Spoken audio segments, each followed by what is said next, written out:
ማርያም በኩል ነው እግዚአብሔር ሰው ሆኖ እኛን ያዳነን። ስለዚህ ነገረ ማርያምን ከካድሽው ሰው መሆኑን ነው የምትከጀው። ባጭሩ የክርስቶስ ደም ቤዛችን ሆኖ ያለ ደም ስርየት የለም ነው።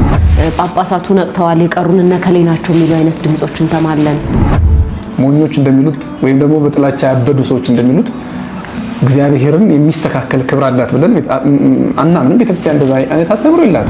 ወደ ልጇ ነው ያመለከተች እንጂ ሚላችሁን አድርጉ ብላ ወደ ራሷ አላመለከተችም። እግዚአብሔር አብም ወደ ልጁ ነው ያመለከተ። ስለዚህ አይችልም ማለት ነው።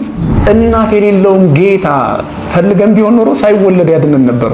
የህይወት እንጀራ አልነበረም ክርስቶስ ይታወቃል አይደል? የሚበላ ስጋ አልነበረው ከመወለዱ በፊት። የህይወት እንጀራ ነኝ እንዲል ምክንያት የሆነችው እኮ ድንግል ማርያም ናት።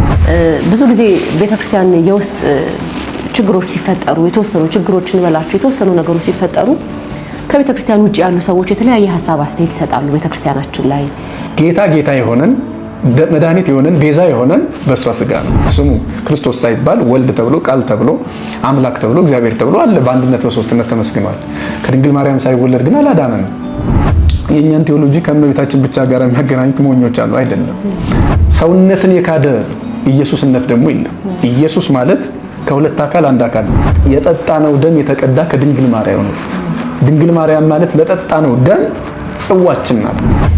የእናትና ልጅ ቴዎሎጂ ያደረጋችሁት አይነት ነገር አስተያየት ሲሰጥ ሰምተናል። እንደውም ቅዱስ ጳውሎስ እና ነብዩ ኢሳይያስ መሰረት ከተባሉ ድንግል ማርያም አሁን ክርስቶስን በመውለዷ ምክንያት የህይወት መሰረት ብትባል ምን እንደሆነ ችግሩ ነው ሁሉ አይገባኝም። የሚገርምሽ የእናትና የልጅ ግንኙነቱን ሰንሰለቱን በጥሰው አፈራርሰው የፈጣሪና የፍጡር ግንኙነት ብቻ ሊያደርጉት ይችላሉ። ይሄማ ከሆነ መወለዱን አስፈለገው። እኛ ድንግል ማርያምንና እግዚአብሔር አብን አናነጻጽርም። ፍጡርና ፈጣሪ አይነጻጸርም፣ ሊሆን አይችልም።